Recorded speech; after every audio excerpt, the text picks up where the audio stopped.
खुदा मेरा तेरे सिवा मेरा जग सारा हो तुम। I love you daddy, I miss you. শবে বরাতের গভীর রাতে সারফারাজ তার বাবার কবরে এভাবেই ফুল দিয়ে কথাগুলো বলছিলেন। বাবাকে কতটা ভালোবাসে তার যেন নজিরবিহীন ঘটনায় ঘটালো গতকালকেই। আমাদের আজকের এই ভিডিওতে সেই বিষয়ে বিস্তারিত তুলে ধরবো। একটু সময় নিয়ে পুরো ভিডিওটি দেখে সঙ্গেই থাকুন।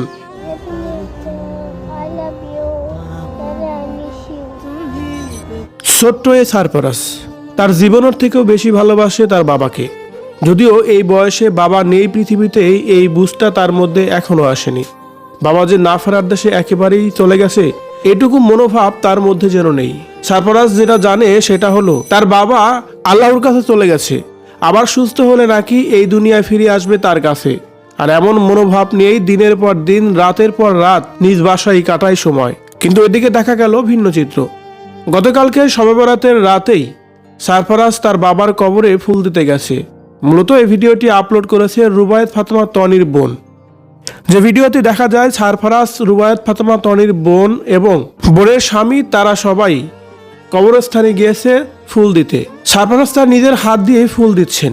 ফুল দিয়ে বাবাকে বলছেন, আই লাভ ইউ বাবা, আই মিস ইউ বাবা, তোমাকে খুব মনে পড়ে। রুবায়েত ফাতেমা তনির বোন এই ভিডিওটি আপলোড দিয়ে ক্যাপশনে লিখেছেন, ড্যাডি জান, প্রতি বছরের মতো করে আর কোনো স্পেশাল দিন কখনো একসাথে পালন করা হবে না। গত বছরেও শবে বরাতে নিজ হাতে হালুয়া বানিয়ে খাইয়েছেন সবাইকে।